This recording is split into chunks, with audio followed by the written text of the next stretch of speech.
Ealing, the COVID infection numbers have gone up again in the last week, worryingly passing the 1,000 cases per 100,000 of population mark for the first time. For the weekend in the 10th of January, the rate in our borough is 1,072.5 per 100,000, a 10.3% increase, putting us fifth highest compared to other London boroughs.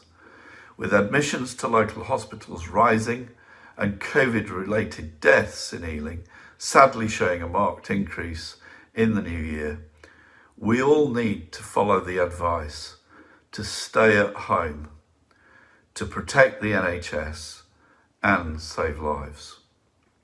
Professor Kevin Fenton, the London Regional Director for Public Health England, has today described the level of transmission in the capital as severe, with 10,000 Londoners being infected every day during the last week. I am grateful that a very large number of places of worship in the borough have responded positively to my request last week to consider voluntarily closing as we work through this very difficult period. It remains vitally important that any resident who experiences any of the symptoms of COVID-19, that they immediately book a test and self-isolate until they receive the result. There remains good capacity for testing at the borough's symptomatic testing sites, at Michael Flanders Centre in Acton, Featherstone Terrace Car Park in Southall, and at Gurnell Leisure Centre. This week, the council has opened 6 testing centres for residents who are not showing symptoms of the virus to get rapid tests. These are located in Acton, Ealing, Greenford, Northolt, and Southall. Residents can book tests via the council's coronavirus information page, ealing.gov.uk/coronavirus. We are particularly encouraging those who are unable to work from home, such as key workers in health, social care and education, construction, retail or transport, to get tested frequently, ideally twice a week, so that asymptomatic cases can be quickly identified and isolated. We are also very keen that asymptomatic testing is taken up in those areas of the borough with the highest numbers of infections, Acton, Southall and Northolt. There is plenty of capacity at all 6 sites. The vaccination programme for residents continues to be delivered primarily through the 2 centres in Ealing and Southall using the Pfizer vaccine. To date, around 7,500 Ealing residents have received at least the first dose of the vaccine, including more than a third of the borough's over 80s. The number of vaccinations being undertaken remains constrained by supply of vaccines, which is currently determined centrally.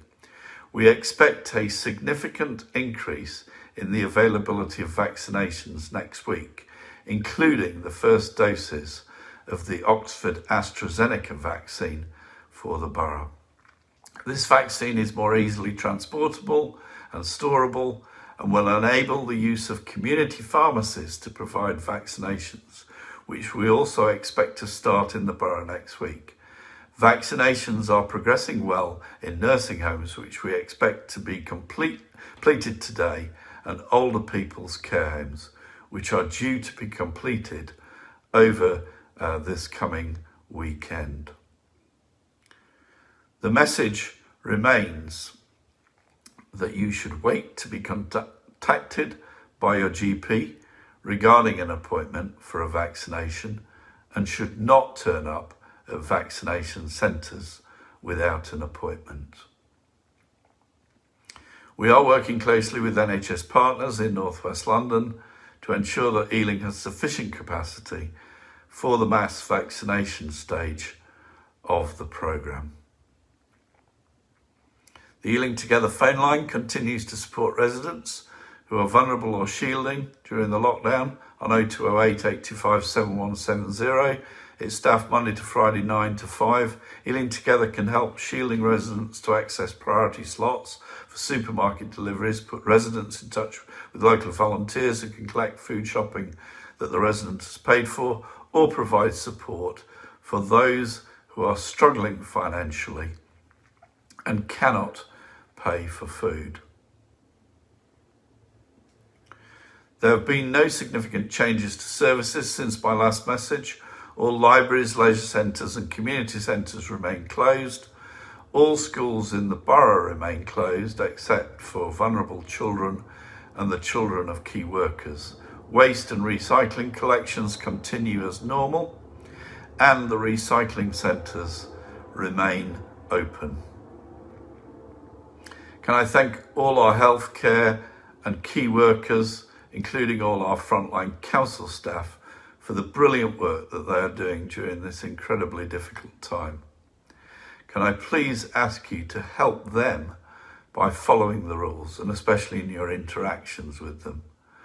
Please stay home, protect the NHS and save lives.